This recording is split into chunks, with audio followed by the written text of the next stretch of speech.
கிறிஸ்துவுக்கு அன்பானவர்களே, இந்த நாளுக்காக ஆண்டவரை ஸ்தோத்திரிக்கிறோம்.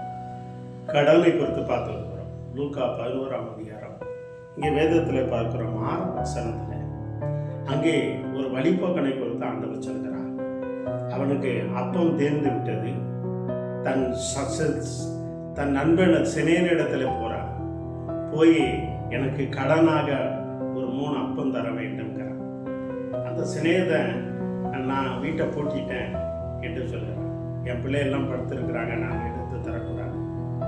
ஆனாலும் தன்னிடத்துல வருந்தி கேட்டு நிமித்தம் அவனுக்கு அப்பங்களை கொடுத்தான் என்று சொல்கிறான். தேவ பிள்ளைகளை சில வேலைகளை நமக்கு சில வீட்டில் அரிசி இருக்காது, சிலர் பருப்பு இருக்காது.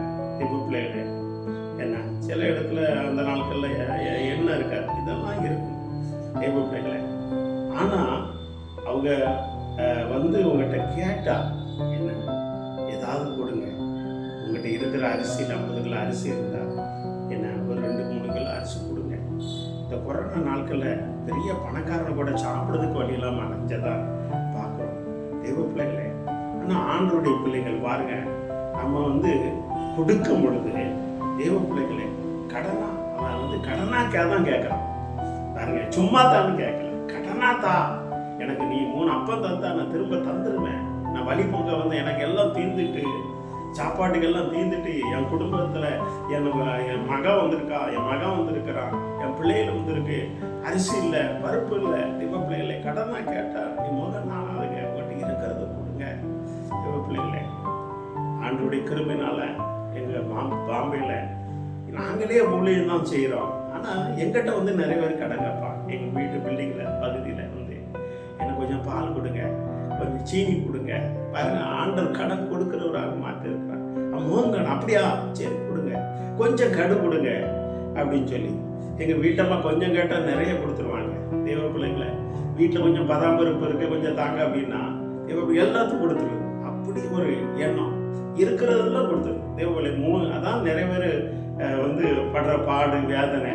தேவ பிள்ளை வாண்ட 3 ரொட்டி கேட்டால் 3 ரொட்டியை மட்டும் தேவ பிள்ளைகளே, அது அளவுக்கு அஞ்சமாக நீ அவனை கேட்கறதுக்கு மிஞ்சி நீதிமான ஆகிறது. வருஷத்துக்கு நிறைய அப்படி கொடுத்துட்டு இவங்க கடனாளி ஆகிடுவாங்க. அதனால உங்கள்கிட்ட இருக்கு ரைட்டு, அவங்க ஒரு 3 கிலோ 1 கிலோ அரிசி கேட்டாங்கன்னா கொடுங்க, கொஞ்சம் எது கேட்குறேன் அது மட்டும் கொடுங்க. அந்த அவன் சினேதாரன் கொடுக்க மாட்டேன்னு சொன்னால் அவன் வருந்தி கேட்டனும் தான், ஐயோ நம்ம நண்பன் கேட்கான், அவனுக்கு கொடுப்பேன்னு சொல்லி கொடுக்குறான்.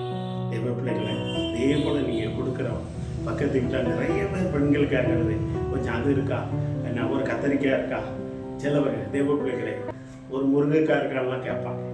இருந்தால் நீங்கள் என்ன பண்ணுங்க, கொடுங்க. தேவ பிள்ளைகளே வச்சுக்கிட்டு இல்லைன்னு சொல்லாதீங்க. அவன் அப்பத்தை கேட்டான், அவன் கொடுக்குறான். தேவ பிள்ளைகளே அதனால் வருந்தி கேட்கும் பொழுது கொடுங்க.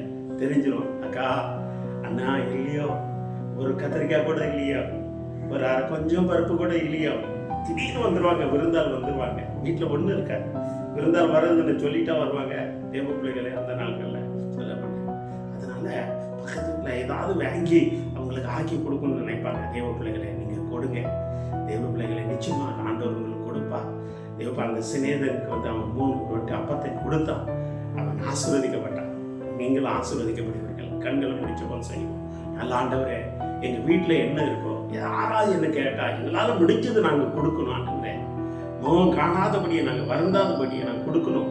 அப்படின்னே அரிசி கேட்டா, பருப்பு கேட்டா, காய்கறி கேட்டா, பழங்க எது கேட்டால் இருக்கிறது நாங்கள் எங்களால் முடிஞ்சது நாங்கள் கொடுக்கணும். கொடுக்கும் பொழுது ஆண்டவரே அந்த வழிபோக்க சரீரத்துக்கு அவன் கொடுத்ததுனால அவன் ஆசீர்வதிக்கப்பட்டான். அதே போல அப்படின்னே கேட்கிறவனுக்கு நீர் கொடுக்குற நியமனம் இருக்கு. நாங்களும் கேட்குறோம், எங்களுக்கும் கொடுங்க, எங்களையும் ஆசீர்வதிங்க. நம்முடைய நாமத்தை நிலைநாட்டுங்கப்பா. ஆசீர்வாதம் இயேசுவின் நாமத்தால். God bless you. கர்த்தர் பெரிய காரியம் செய்வார்.